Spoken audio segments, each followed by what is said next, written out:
latter camp, you can submit questions at any time via Slido, which you can access via the link on our website. Before that, I should start by thanking, on behalf of the committee, staff from the OBR, Treasury and other government departments for their expertise, flexibility and perseverance in putting this latest forecast together. Of course, all the analysis and conclusions continue to represent the BRC's own independent judgments. And with that, let's hear from Richard. Thanks, Laura, and good afternoon, everyone. I'll start by taking you through our latest forecast for the economy, and then I'll turn to what it and the policies announced since the autumn budget imply for the public finances. And I'll end with a discussion of the key sources of risk around what is a particularly uncertain outlook for both the UK and the global economy at the moment. Both the global and domestic backdrop for this spring statement are more challenging than at the time of the previous forecast back in October.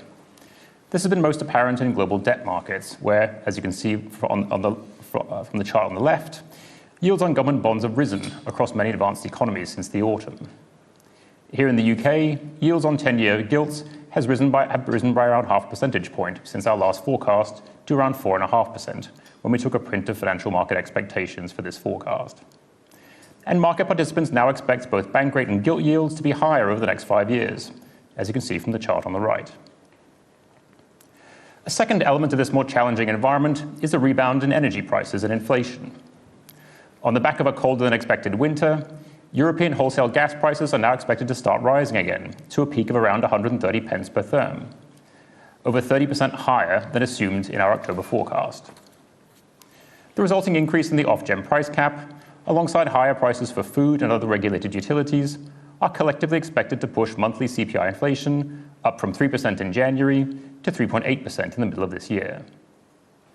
But we expect inflation to fall back to target from 2026 onwards as gas prices decline and greater spare capacity in the economy helps to reduce domestic inflationary pressures. A third element of this more challenging context has been the UK's disappointing GDP performance in recent months. After what looked like strong growth in the first half of last year, UK domestic output stagnated over the second half of 2024, coming in around 0.2 percentage points below our forecast for the year as a whole. And historical revisions to ONS data suggested that more of that relatively meagre output growth that we've seen since the pandemic has come from exceptionally strong growth in the size of the workforce, and less had come from growth in output per hour worked. Indeed, the latest ONS data implied that labour productivity actually fell by around 1% over the course of last year. In addition to these developments in outturn data, forward-looking indicators of business and consumer confidence also trended down in recent months. Reflecting this lack of momentum and waning domestic confidence, alongside rises in interest rate expectations and gas prices, we halved our forecast for real GDP growth this year from 2% to 1%. We then expect output growth to gather pace to average 1.75% over the remainder of the forecast as interest rates and gas prices fall, the household saving rate falls back towards historical averages, and slack in the economy is taken up. But this still leaves overall growth in output between 2023 and 2029 around half a percentage point lower than we forecast back in October, and the level of trend productivity over 1% lower by the end of the forecast. Let me now turn to what these and other economic developments imply for the public finances relative to our October forecast. Before accounting for the effects of policy, a shortfall in tax receipts, especially in corporation and self-assessed taxes, shown in the yellow bars, adds £6 billion to borrowing this year, but only £2 billion by 2029-30, as higher nominal earnings growth boosts income tax and NICS receipts. Higher gilt yields and inflation push up debt interest costs across the forecast, and by £10 billion in the final year, as shown by the blue bars. And, as shown by the grey bars, forecast changes increase other spending by £4 billion next year, mainly reflecting higher capital spending by local authorities and public corporations, but only add £1 billion to borrowing in the fifth year. Taken together, and before accounting for policy decisions, these changes to our underlying fiscal forecast add around £13 billion to borrowing in 2029-30, as shown by the white diamonds. Against this weaker pre-measures fiscal outlook, the government's announced a series of policies since our October forecast. In December, we had the final details of the government's reforms to the residential planning system. While these don't have any direct tax or spending implications, we do expect them to deliver a significant increase in the rate of house building, which has a positive knock-on effect for our estimates of GDP and government revenues from housing and other taxes. Specifically, we estimate that the government's planning reforms will deliver an additional 170,000 houses and take net additions to the UK housing stock to around 1.3 million over the next 5 years. We expect this to provide a temporary boost to demand via increased residential investment and a permanent boost to the level of potential output of around 0.2% by 2029. This is a result of a boost to the productivity of residential construction and the increased flow of housing services, which continue to rise beyond the forecast horizon. The Spring Statement also includes changes in the level and composition of departmental spending, which leaves it slightly higher by 2029-30. Within this, capital spending is increased across the forecast and by £4 billion in 2029-30. This mainly reflects the government's announcement in February that it would increase defence spending from 2.3 to 2.5% of GDP in 2027-28. The capital-heavy increase in defence spending is funded by more current-heavy cuts in overseas aid from 0.5 to 0.3% of GNI. Other changes increase current spending for new policy commitments, including a new transformation fund in the near term and a medium-term increase to funding for DWP employment support programs announced last week. But in the final year of the forecast, these are offset by an unspecified reduction in the overall current spending envelope, which leaves it £4 billion lower in 2029-30. Finally, in last week's Green Paper, the government announced a package of welfare reforms, which are estimated to reduce spending by £5 billion in 2029-30. These savings arise mainly from tightening the gateway for personal independence payments, which reduces PIP awards for around 800,000 claimants.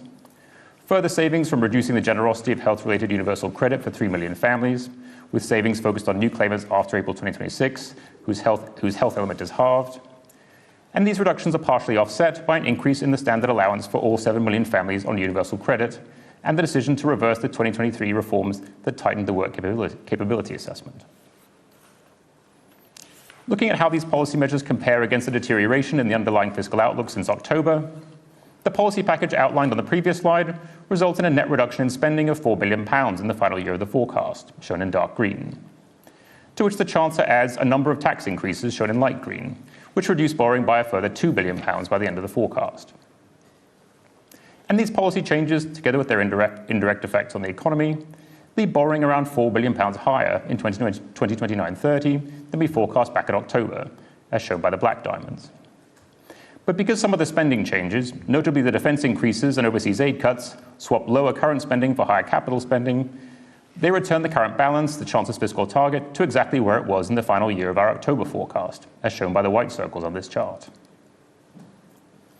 Looking at what both forecast and policy changes do to the overall path of government borrowing, the net effect of these policies was to offset most of the deterioration in the underlying fiscal position since October. Borrowing is now forecast to fall from 4.8% of GDP this year to 2.1% of GDP by 2029-30. But it's still around £8 billion higher on average over the next 5 years than we forecast in the autumn. Debt is broadly flat at around 96% of GDP over the forecast, but it's around £30 billion higher by the end of the decade than we forecast back in October due to the additional borrowing over the next few years.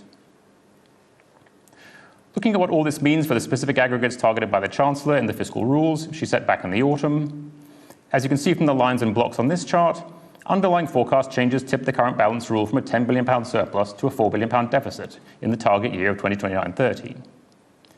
But the policy measures included in this Spring Statement and their indirect effects on the economy were enough to regain all of that lost headroom and restore the current budget back to surplus of £10 billion by the end of the decade.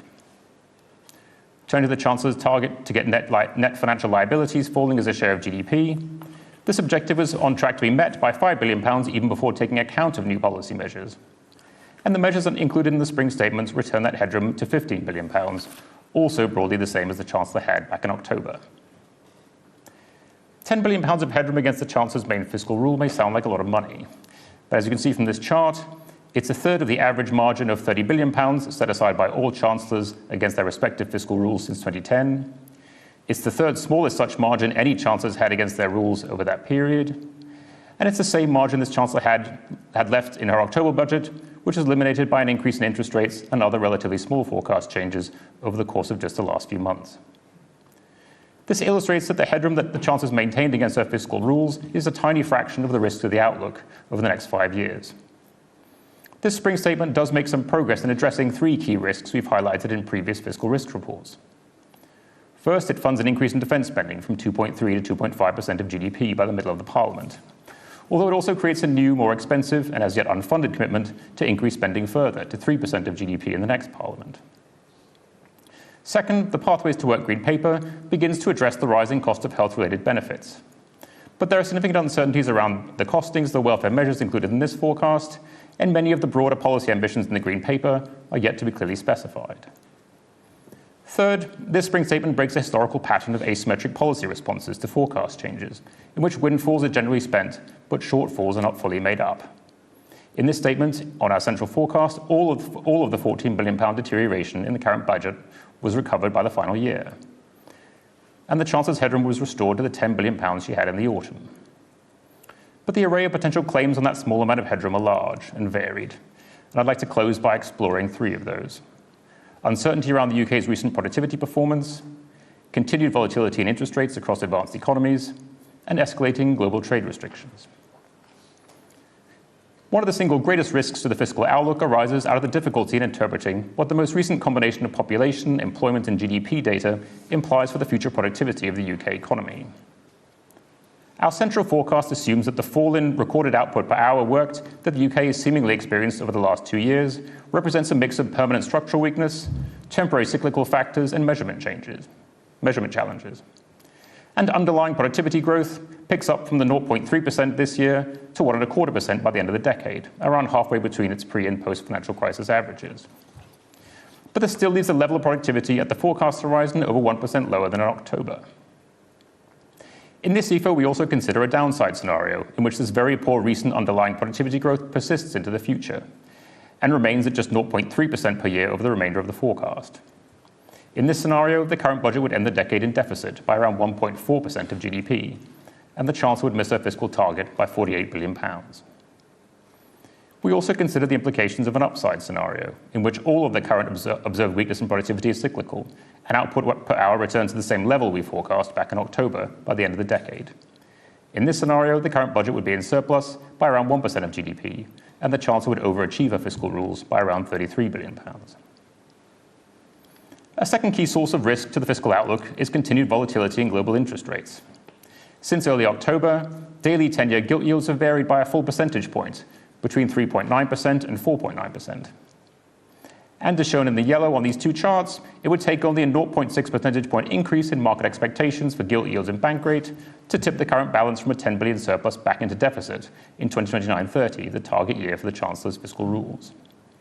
And with UK gilt yields being highly sensitive to developments in global bond markets and continued uncertainty about the direction of fiscal policy in both the US and the Eurozone, even more extreme scenarios for interest rates will be plausible. A final source of risk to our forecast is the outlook for global trade policy. Our central forecast for the global economy is based on the IMF's January World Economic Outlook, which did not include any effects from the higher tariffs introduced by the new Trump administration in the US, or the retaliatory tariffs imposed by other countries. However, we do explore the implications of an escalating trade war between the US and its trading partners for the UK economic and fiscal prospects. The object of these trade scenarios is not to estimate the precise impact of what continues to be a rapidly changing trade policy landscape. Rather, is to illustrate the potential orders of magnitude associated with different levels of escalation in global trade policy restrictions. In a first scenario, shown in yellow, we look at the implications of the US imposing a 20 percentage point increase in tariffs on all goods imported from Mexico, Canada, and China, with all three of these countries retaliating in kind. In this scenario, the lasting effects on the UK's output and public finances are limited, though we do face some near-term reduction in GDP as a result of higher uncertainty and reduced demand for our exports from other countries directly affected by the tariffs. In a second scenario, shown in green, we look at the implications of the US extending its 20 percentage point increase in tariffs to all goods imports, including those from the UK, Europe, and the rest of the world. This would take the effective US tariff rate to around 25%. But in this scenario, we assume that the rest of the world does not retaliate. In this case, the UK experiences a larger and more lasting loss of output, peaking at just over 0.5% in 2026-27. And the corresponding loss of tax revenue and increase in inflation-linked spending virtually eliminates the headroom against the Chancellor's current balance target by 2029-30. The third and final scenario, shown in purple, illustrates the consequences of the UK and the rest of the world retaliating by levying their own 20 percentage point increase in tariffs on all goods imported from the US. In this scenario, the UK experiences a larger loss of output, which peaks at around 1% in 2026-27. And while the Exchequer gains around £9 billion a year in additional tariff revenue, this is more than offset by the loss in revenue from other taxes on domestic income, consumption, and profits. and the net result is that the Chancellor's fiscal headroom is almost wiped out by the fifth year of the forecast. In summary, since the Chancellor presented her budget in the autumn, the economic outlook has become both more challenging, with output stagnating, bond yields rising, business and consumer confidence falling, and energy prices rising over the past 6 months. And less certain, with big questions around the UK's recent productivity performance, European security arrangements, and global trade policies. Against this more difficult backdrop, and before taking account of spring statement policies, the forecast we presented to the Chancellor halved the rate of GDP growth this year from 2 to 1%, and left the level of productivity lower in the medium term, and showed the current budget in deficit by around £4 billion at the end of the decade. In the run-up to this spring statement, the government announced reforms to the residential planning system, cuts to welfare and departmental spending, and an array of smaller tax measures. These and other changes were just enough to restore the headroom against the Chancellor's main fiscal rule to a £10 billion surplus, the same as she had back in the autumn. But this is still the third lowest margin any Chancellor's had against their fiscal rules, and the risk to the outlook for UK productivity, interest rates, and global tariff policies could all reduce it back to zero over the next 5 years. And with that, I'll hand it back to Laura, who will chair the discussion of questions. Thank you. Excellent. Thank you, Richard. As usual, we will reward those who've come here in person and ask some questions in the room first. Jessie's got a microphone, so she'll come to you. And if you could say who you are, if you're willing to, before you ask your question. So, Jessie, let's start here. This woman here. And then I will come to Slido after that. So if you're joining us online, do ask questions on Slido, and we'll get to as many of them as we can. But let's start here. Hi, Mehreen Khan from The Times. A question about some of your growth assumptions. You assume that despite the sort of weakness we've had recently, the economy will rebound quite strongly up until the end of the forecast period. Can you explain why? And there is some fiscal tightening which is penciled in from around after 27. Does that have a growth impact? It doesn't seem to show in the forecast. On productivity, secondly, is it time now, given the weak outturn, that your productivity, your long-run trend productivity estimates will have to come down? Is this a process you're going to start thinking about, sort of interrogating this, given how important it is? And maybe just stepping back, I mean, is the OBR becoming quite uncomfortable with the fact that, you know, decisions that you're making, some small changes that you're making to some of your estimates are having a huge impact on political choices the government is having to make almost on a 6-month rolling basis? Does this suggest that actually this is not the sort of power that you should be wielding and something's actually wrong with the fiscal framework in this country? That was an excellent, at least 3 questions. I will ask David to pick up the first 2, and then you can ponder on the third while he's doing that. Yeah, I mean, it's true that growth in our central forecasts, obviously these are central forecasts, huge amounts of uncertainty around them, more uncertainty, I would say, now than probably any forecast that the OBR has done, certainly since I've been there. It's true, there is a bit of a pickup. It's partly because the weak growth of last year and this year, we think is beginning to create a bit of slack in the economy, and the labour market clearly has weakened rather a lot. And that means that it's more than likely that the Bank of England does what the market's expected to do. They cut interest rates further, a fair amount further, and we get slightly stronger growth after this year, which is another very weak year of growth, and it's partly on the back of using up some of that spare capacity. I should say, though, that the absolute number for growth is about 1.8% or so after this year, where it's only 1%. I mean, if you go back a little while now, it used to be considered the sort of cruising speed for the UK economy was 2.5%. I mean, that's what it did for most of the period from the Second World War up till about, well, up to the financial crisis. So if you get back to 1.8% growth, some people think of that as optimistic. I mean, in the bigger picture of the UK economy, that is a relatively weak rate of growth. I mean, we think it's about the cruising speed for the UK, which has slowed down relative to history because productivity growth is a bit lower. But that's the story of the forecast in a sense. Some of the things that are holding back growth this year, a bit of a pickup in inflation, interest rates have gone up relative to where we thought in October. I mean, those things begin to unwind somewhat a little way down the road. And thinking about our kind of medium-term productivity assumption? Yeah. Well, it's kind of halfway between what I call the dismal last decade or so and the 50 years before that. So before you get to the financial crisis, and since the end of the Second World War up until 2008, 2009, productivity in the UK grew by about 2% a year. So people thought that was normal. And then we had the financial crisis, and then much later, of course, COVID and Russian invasion of Ukraine, and huge increase in energy prices. Over that more recent period, it's been like 0.5%. So the question is, of course, what do you think the next 5-10 years look like? Does it look like most of the post-Second World War period for the UK, in which case a 1% assumption, a bit more than 1%, which is our central forecast, is uber pessimistic?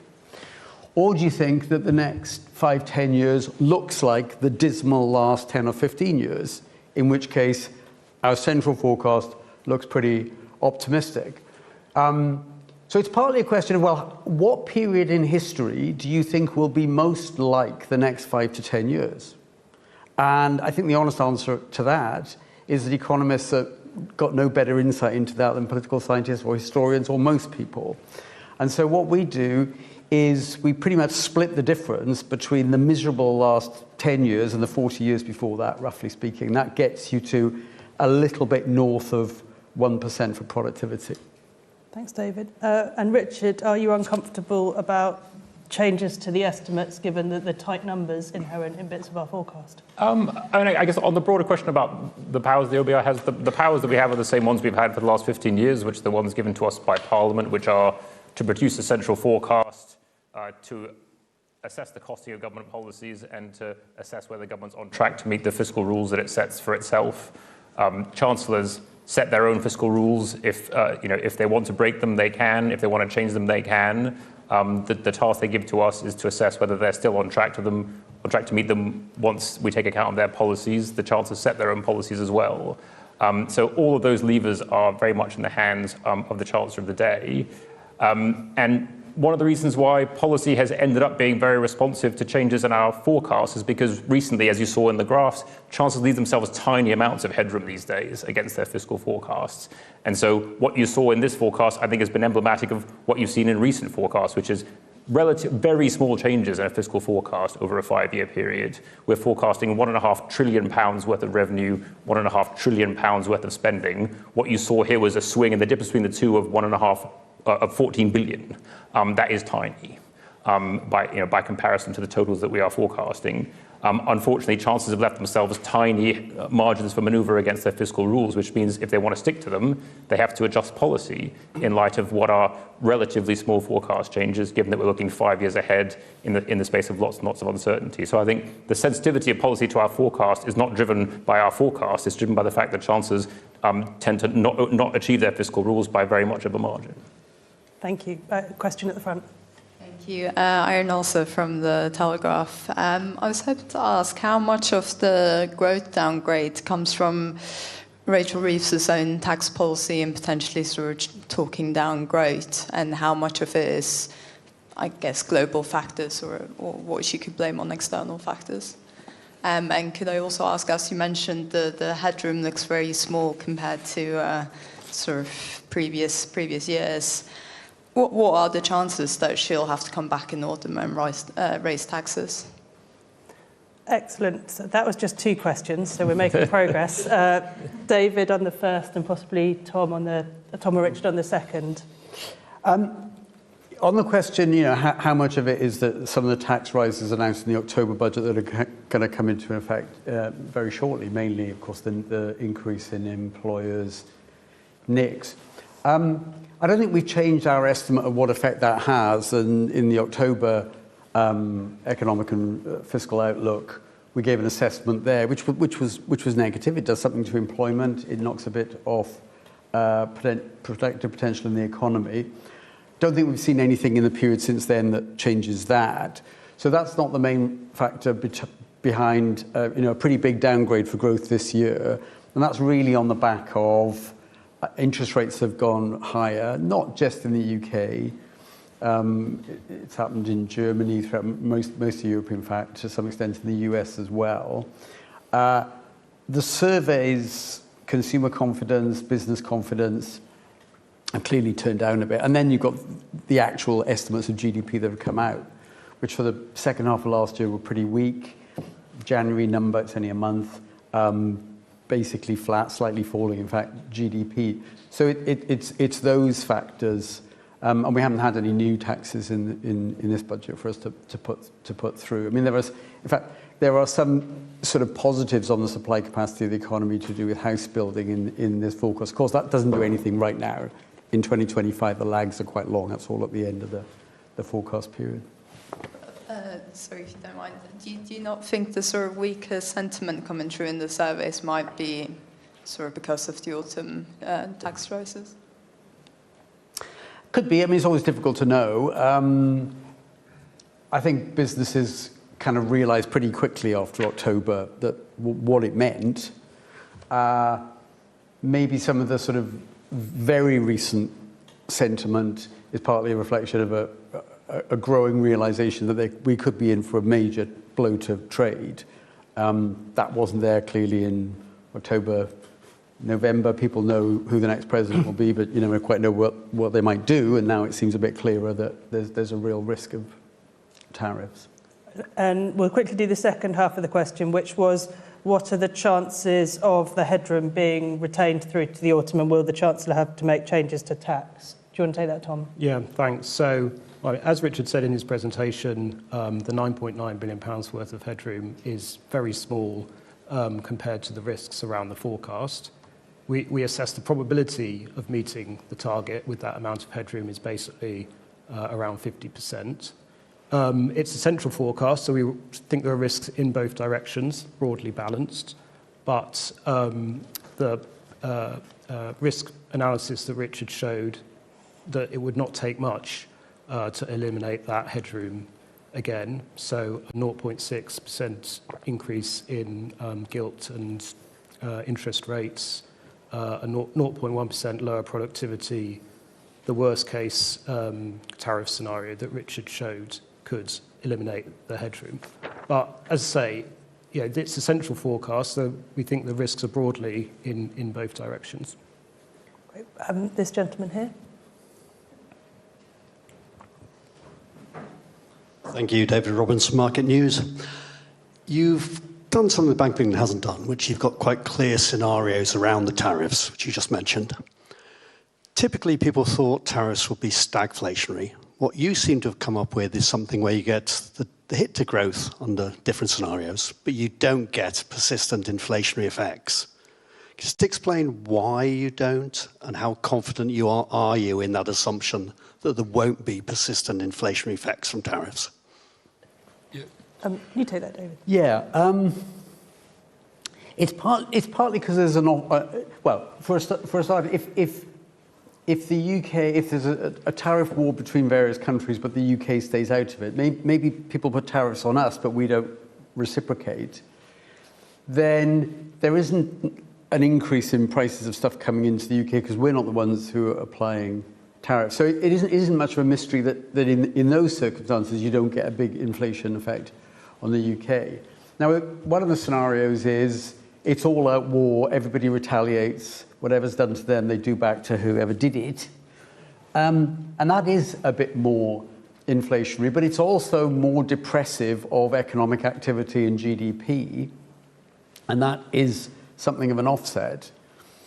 Furthermore, if you remember what a tariff does, it leads to a sort of step change in the price of imports if you're the one applying a tariff on stuff coming into your country. It's a kind of step change in the price of things that people buy. Unless there are second round knock-on effects, then it doesn't cause ongoing inflation. So it becomes a question really about whether the short run impact, which is almost immediate because suddenly the prices of things you import goes up quite a lot, or the prices of things you import from those countries that are applying tariffs to you, and that may only be one country, that will only generate ongoing inflation if, for example, in wage negotiations, Labour tries to claw back the effects of the first round effect of the tariff having gone up. And then you get into a question of, well, if a tariff war like that makes the economy weaker and unemployment a little bit higher, and there's more slack in the economy, those second round effects will be quite weak anyway. So it's a kind of long-winded answer. But in a nutshell, that's why it isn't the main effects on inflation, probably. Thanks, David. Any more new questions in the room? One just in front of you, Jesse. Paul Wallace. I'd like to just ask you about welfare reform and whether really it was wise to introduce changes in the welfare system against this particular objective of making savings to apply for 2029. I mean, we know that welfare reform consistently has effects which weren't anticipated by policymakers, so that seems to increase the doubt about making them in such a rush. Thanks. Well, so we're very clear in the analysis that we have done that there is a huge amount of uncertainty around the estimated savings from the welfare reform package. Partly that is because, as we've set out in the report, a number of the analysis of the changes that were made was given to us relatively late in the process and without the usual level of analysis and evidence that we would usually require to do these kind of costings. But there's also just a huge amount of uncertainty around the underlying forecast of welfare spending. So welfare spending in particular on working age, disability and health-related benefits has increased very rapidly over the past few years, from around 30 billion around the time of the pandemic to around 50 billion now. And we're forecasting, even after the impact of these measures, that it will rise by a further £15 billion over the forecast. But the drivers of that increase that we've seen in the recent past is quite uncertain. It's quite likely to be driven by a number of different factors. So there is evidence that the health of the working age population has declined, partly because the working age population is aging due to demographics, but also there's evidence that in particular there's a rise in mental health conditions amongst younger people in the working age population. So health is likely a driver. It's also likely the case that there are economic factors driving that increase. So in particular, huge cost of living pressures that we've seen over the past few years, likely to increase financial incentive for people to claim health-related benefits which have a higher reward than the non-health-related benefits. And then also it's quite likely that there's just been quite a lot of change in the structure and operation of the benefit system over that period, which is also likely to have driven some of this change. So that means that the forecast is obviously uncertain, and the evolution of the economy and these kind of health trends, as well as policy, are likely to have a big impact on the actual evolution of spending over the next few years. Thanks, Tom. We're going to take some questions from Slido because there's lots on there. I'll come back to the room for a second round in a bit, so you're allowed to go again if you've thought of another one. But some questions online, probably going to come to you first on a couple about the Employment Rights Bill and Make Work Pay, David. Sue Chan asks, you've understandably not costed the impact of the Employment Rights Bill, but you say that regulations that affect flexibility will likely have material and probably negative economic impacts on employment prices and productivity. Please elaborate. And Mauricio Alensar at CTM similarly asks, the ABR did not make an analysis of the government's plan to make work pay. When will the ABR make this assessment of policies in the bill? So a couple of similar questions there for you, David. Yeah, well, we haven't come up with any estimate of what the impact of making work pay measures is going to be, because it's still a little bit up in the air. There'll be legislation going through quite soon, but then there may be secondary legislation, and some of it will be changed with amendments. So a bit difficult to know where it might end up. So that's why we didn't do anything this time round. In terms of what might happen, well, I think that will depend very much on what actually ends up being the law. Things which reduce the flexibility of employment contracts from the point of view of the employer In many cases, it might have a mild impact, but when they do have an impact, I mean, it's probably negative to some extent. So altering, for example, the ability of employers to ask people to be flexible with the hours that they work and saying that there are much less flexibility, it's hard to see that as anything other than possibly a mild negative on employment. Bringing forward the date at which people have sort of full rights to go to tribunals and such, making it somewhat more difficult to have probationary periods, if that ends up being part of the legislation. Again, might have limited effect on most employers, but there will be some where the effect, if anything, will be somewhat negative. So too early to try and quantify any of that, but probably on balance, the risks are that it's slightly negative for employment. Thanks, David.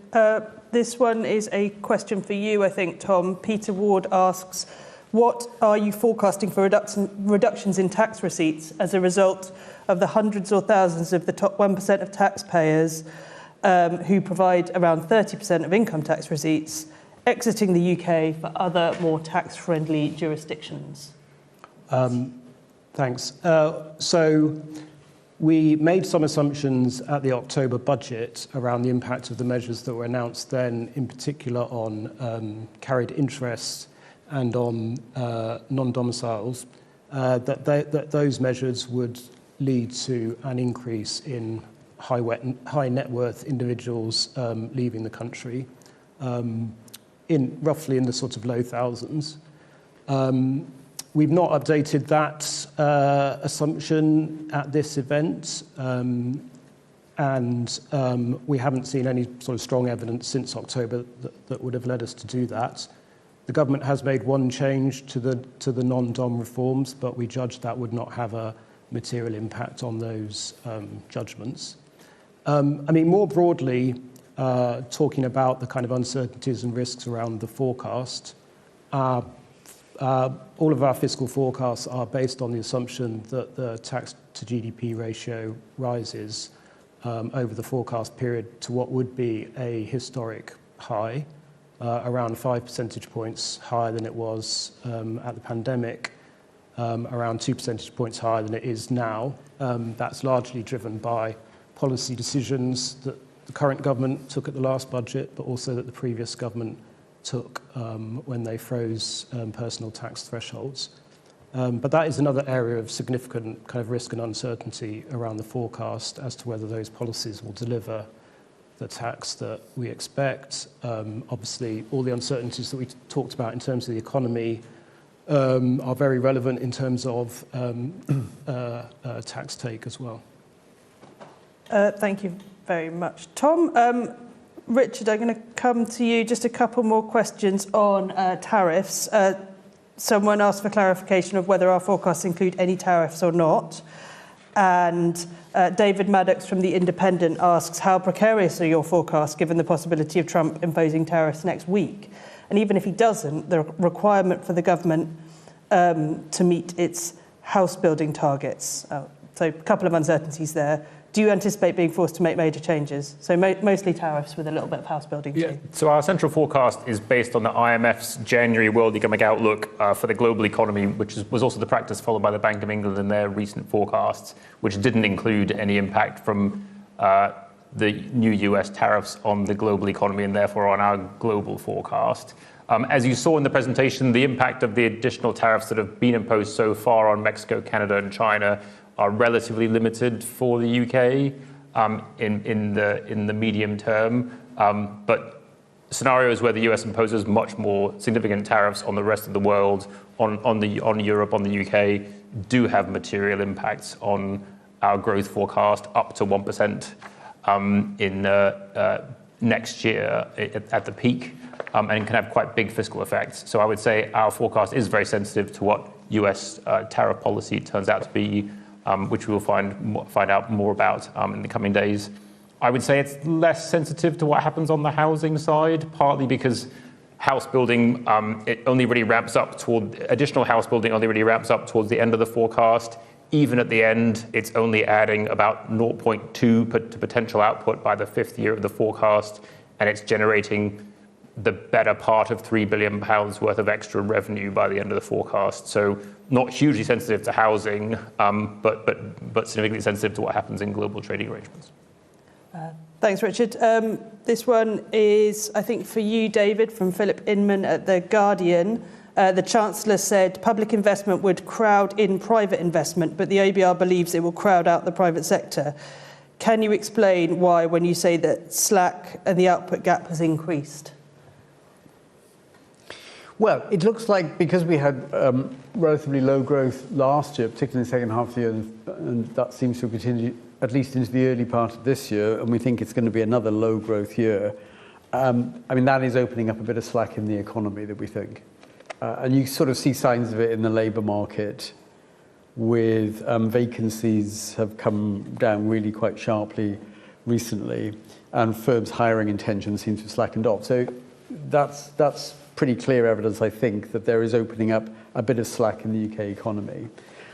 On the question about investment and crowding in and crowding out, it depends what kind of investment one's talking about. Public sector investment now, one is talking about.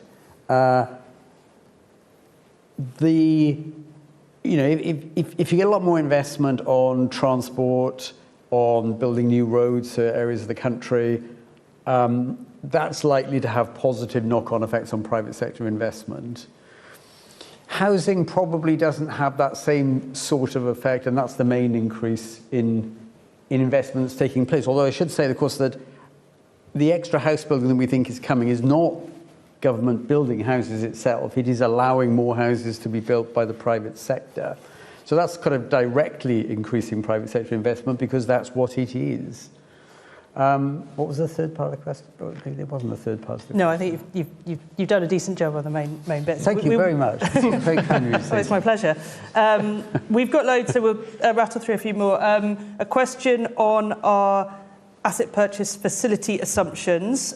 Louis Ashworth from FT Alphaville asks, why are you still forecasting active sales of gilts from the asset purchase facility based on only figures for the first 2 years of quantitative tightening? You able to take that one, Tom? Thanks. So in terms of that assumption, it's obviously the Monetary Policy Committee that take decisions on the pace of QT, APF unwinds. They set out a plan just for the year ahead, so we obviously take that plan for the year ahead, and then we make an assumption for the following years, which is based on what the MPC has done in the past and statements they've said about the overriding principles that will guide their decisions in the future, which we think is a reasonable methodology. I mean, it is an area like everything else in the forecast that we kind of review and look at each time. I think one thing to be clear on is the impact that this has on the Chancellor's chances of meeting her fiscal targets, which has changed over the last year or so, given the Chancellor's new fiscal rules and the fact that the current budget deficit is now the binding constraint. And therefore, the element of APF losses that feed into the current budget is the interest losses only, rather than the losses that are made on sales of gilts. So it is the case now that a faster pace of APF unwinds will actually reduce the impact of the APF on the current budget. So a faster rate of APF unwind would actually make it easier for the Chancellor to hit her target rather than more difficult. Thank you. Do we have anyone in the room? Okay, good. We'll take these two and then a final couple from Slido starting here. Just back to tariffs. So in the scenario where everyone is retaliating, and the UK does retaliate, the UK manages to get some fiscal claws back, some revenues, but doesn't necessarily seem to make the growth or the inflation impact worse, which would suggest that a UK retaliating in a world where everyone is retaliating is actually, could be fiscally a little bit more beneficial and not have that much side effects. Am I making the correct assumption? And then just on a couple of things, defence spending, You've sort of forecasted a 3% scenario, how much it would in terms of borrowing. What would the growth impact of that be? Could it be enough to offset some of the other fiscal consolidation in other parts? And then just finally on the government's promise to deregulate, it doesn't really feature much in the EFO. Is that because you just don't know what deregulation looks like, that you just aren't able to put any sort of numbers on it? Or is that because deregulation in and of itself is not going to be materially impactful for the public finances? Excellent. Another great trio. Richard, why don't you have a go at all three? We've got tariffs and retaliation, growth impacts of defence spending, and what we think about deregulation. So on tariffs, in a nutshell, the revenue benefits that you might get from retaliating are offset by the hit that you get from being caught up in the trade war. And also, by putting tariffs on imports, you are, as David was pointing out, raising your own price level, putting up inflation. The government has got lots of inflation-linked expenditure, including the triple lock on pensions, including index-linked debt. And so inflation can be costly for governments as well as the impact that it has on the real economy. So for government, there are as many negative fiscal effects as there are positive ones from engaging in a trade war. On defence, getting to 3% from the 2.5%, which is where the government has now paid to get itself by 2027, costs around an extra £17 billion a year in 2030 money, although we're not quite sure when that ambition is going to be achieved. We would look at what the government's defence investment plans were once those more clearly set out. I guess it's important to point out that the government hasn't actually done a spending review yet, right? So we're not quite sure how they're going to fit this ambition in alongside all the other ambitions they have for health, education, transport, etc. over the next 5 years. We will look at that in the round against our potential output framework. A lot depends actually on whether this is investment in buying equipment from abroad or buying equipment domestically and as an investment in the UK's domestic production base. As well as other considerations. So it's something which we would have to look at in the round. And then just on kind of wider deregulatory ambitions, we tend to not, until they're clearly specified as a set of policies that we can actually look at, take much note of those kind of ambitions in our forecast. Where the defence ambition, there's a clear number but not a deadline, we can put a sort of number on it. I think just saying we're going to vaguely deregulate the economy is kind of hard to make sense of from our perspective. Thanks, Richard. And here at the front. Thank you. I was hoping to ask a little bit more about welfare. So initially, when the government made a series of announcements on welfare reforms, they claimed it would yield savings of £5 billion. And it looks like from the documents today that the actual savings from those initial announcements was £3.4 billion, and so they've had to do a bit more. And can I ask why did those reforms not yield as much as the government thought? And then I was just hoping to ask as well on net migration. I can see the figures have been revised up in terms of where the numbers will settle in the medium term.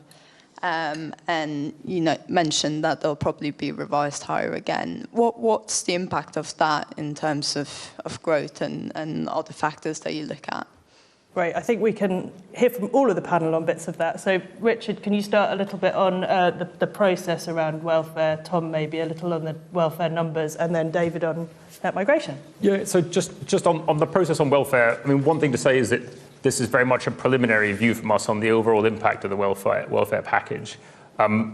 We got the overall package very late in the process after agreed deadlines were missed.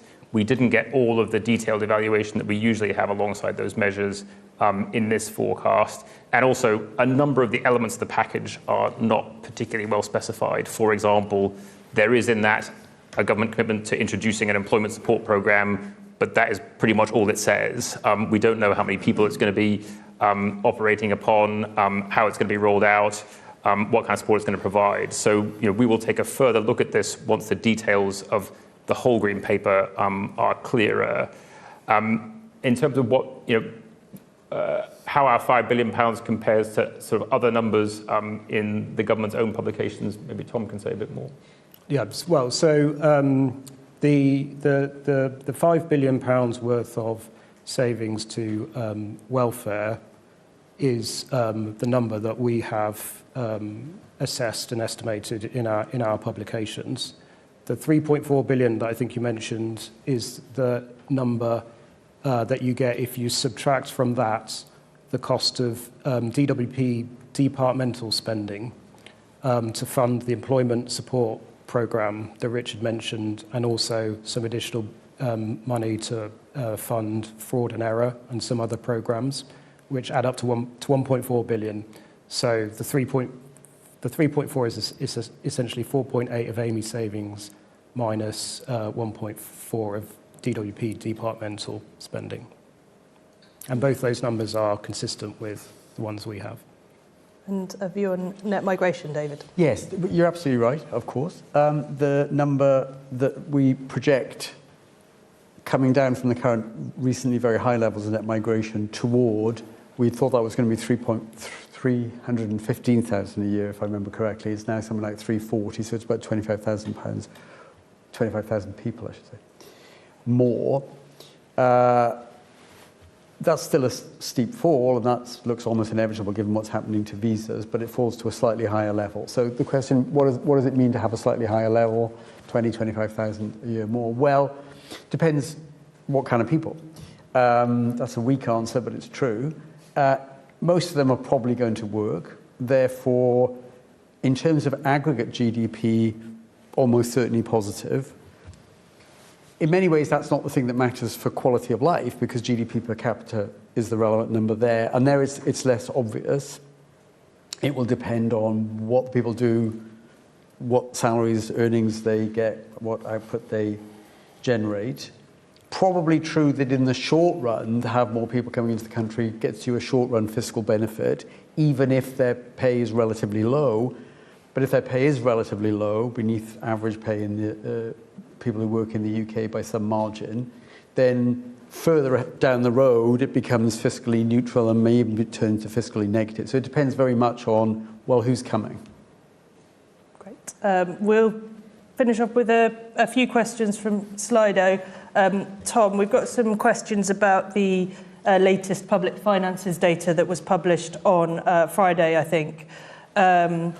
One question, did you include the public finances data for February in this forecast? And another saying, considering the miss in the public finances data in February, how are you thinking about risks to your cash requirement forecast for the next fiscal year?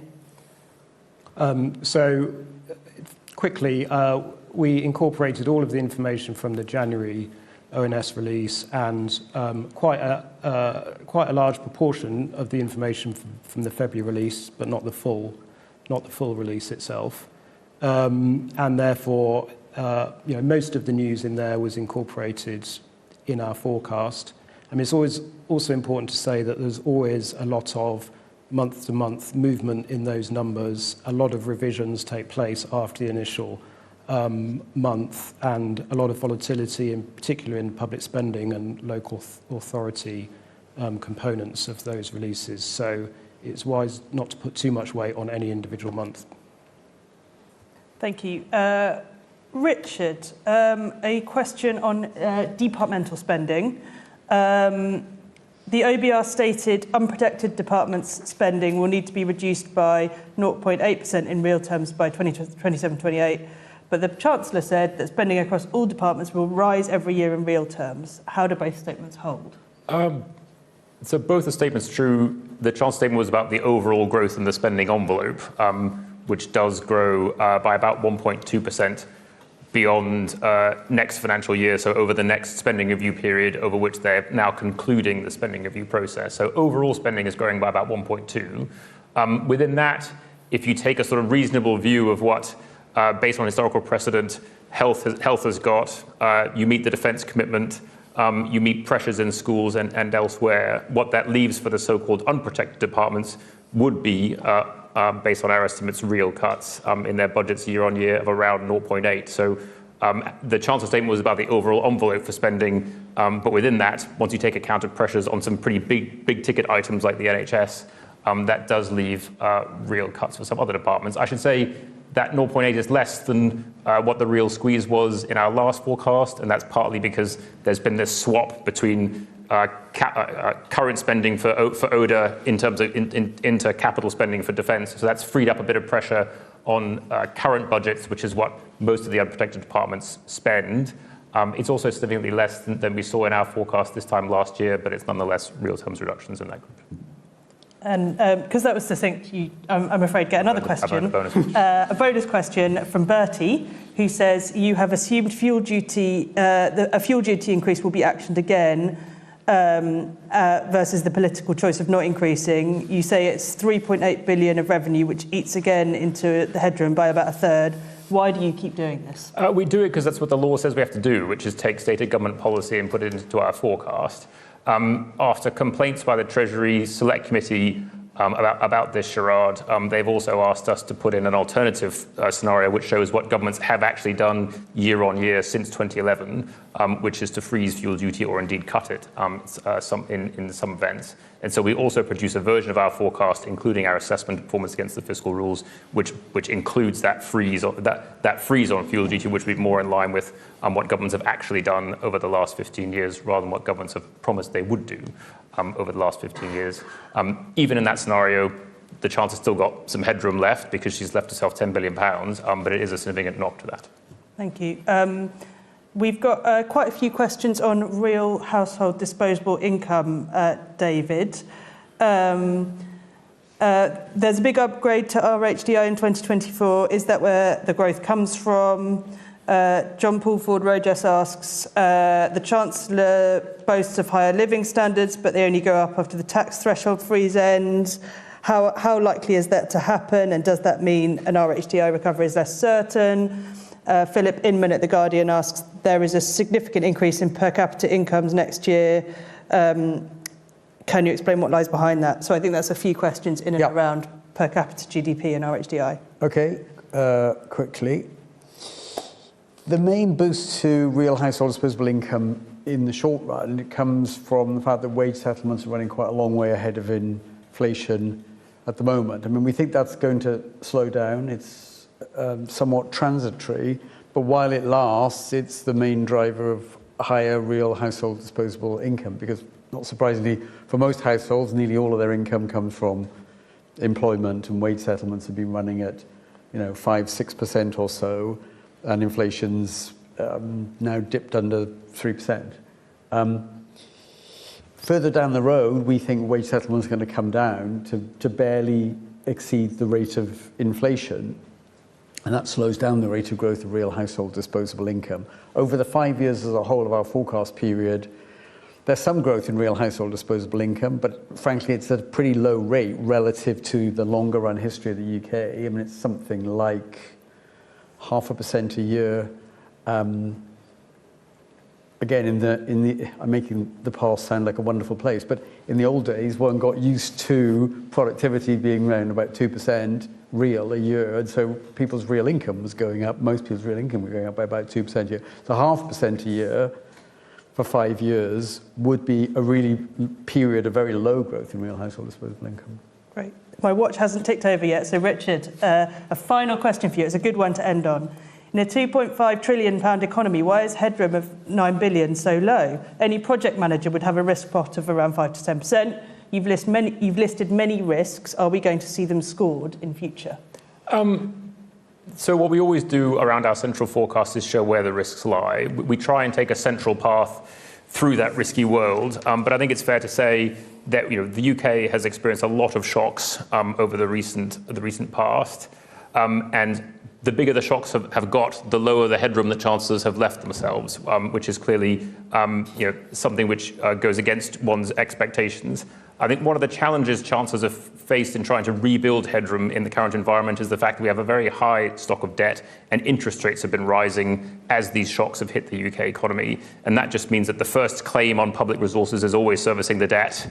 And that has become more and more expensive over time. And that's eaten into the fiscal space that chancellors otherwise have to make difficult fiscal choices. And you probably saw in that chart that I showed earlier that there was suddenly a step down in the level of headroom that chancellors retained against their fiscal fiscal rules around the sort of early 2020s, and that was the point when interest rates really started going up, from less than 1% up to where they are now, around between 4.5% and 5%, and that has really eaten into the sort of spare resources available to chancellors, and an awful lot of the difficult fiscal decisions they've had to make in the recent past has been in response to the fact that servicing the very large stock of debt that we now have as a country has become a lot more expensive, and they've got to find some resources to enable them to do that. That's one of the reasons why taxes have gone up, and it's one of the reasons why they're having to make these reductions in spending.